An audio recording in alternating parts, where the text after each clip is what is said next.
Not only does this event give children with special needs the opportunity to have fun and feel like other kids, but it also gives their parents time to relax while watching their kids have fun. Now, police are still investigating this shooting that occurred, and so far they have taken a person in for questioning, but no arrests have been made.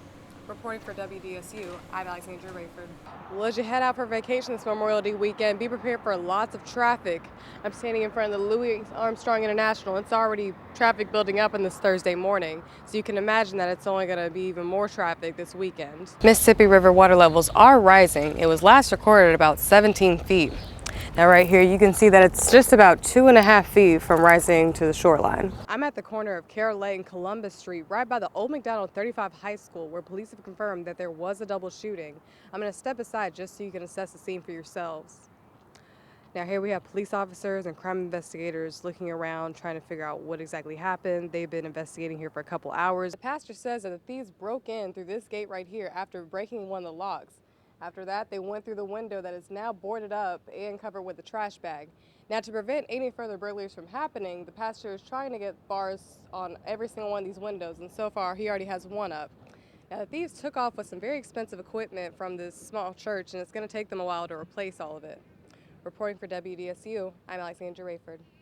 Details about Chase's funeral arrangements have yet to be released, but people are already starting to celebrate her life. Behind me, a second line is supposed to happen, celebrating her life and legacy. Reporting for WDS News, I'm Alexandria Rayford. I'm here at the Jefferson Parish Library, where child care professionals are receiving active shooter training for specifically daycare environments. As devastating as this topic is, it is very necessary this day and age. Following severe flooding on Mother's Day, people are wondering what changes will be made to prevent future flooding in the city. Sewage and Water Board Executive Director Gaston Corbin says the drainage system citywide functioned just as it was supposed to function, and that the pump lost power for an hour or so at Station 7 in City Park probably had little, if any, impact of the street flooding the city experienced. The flip side of that, Corbin says the city of New Orleans, really any city anywhere, is always going to face rain events that overpower the pumping system. What happened Sunday is that you had about an 8-inch storm in places where it just overwhelmed the system. And I can assure you, having experienced flooding in Milwaukee, where we've had 700-year storms, any system will be overwhelmed at one point. In New Orleans, the system can handle an inch of rain in the first hour, a half inch of rain every hour after that. Needless to say, the city got that and more this weekend. Corbin says that the biggest challenge that the Sewage and Water Board is facing is funding, finding the money necessary to upgrade a system that is called ancient and aging. A long-term master plan is being developed as we speak to upgrade the system and pay for it.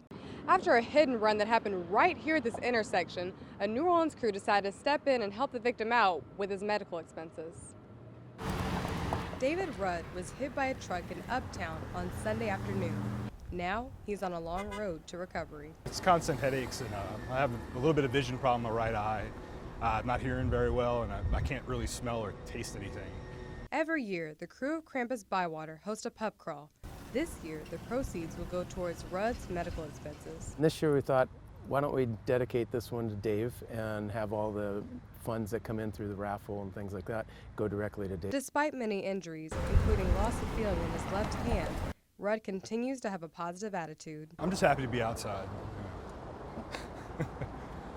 No, I'm alive, and that's all that matters. I'm gonna get better eventually. Reporting for WDSU, I'm Alexandria Rayford. The DA of New Orleans has laid out an 8-point plan on how to tackle the juvenile violence in the community, and it has a lot of people in the area talking about it. The issue is evident: growing numbers of violent juvenile crime to go along with increasing instances of car break-ins and auto thefts. Canizaro wants to see judges get tougher with sentences, the police with stronger enforcement of curfews, and even using state police to bolster the ranks of law enforcement on the streets. Until the police department has restored its rank, we should request as many state police troopers or federal task force agents as we can get. We also should request more Department of Probation and parole agents be tasked to our juvenile court. As I said before, no one is against safer streets or less juvenile crime in the area, but there are people who have different opinions on how to go about it. When you were a kid, didn't you have some kind of fear in you that kept you straight when you didn't have somebody looking over your shoulder? Yes, be a little hard and tough on them so they can learn. Try to do a little more fun, little programs or something, try to help them. Reporting for WDSU, I'm Alexandria Rayford. Well, as you head out for vacation this Memorial Day weekend, be prepared for lots of traffic.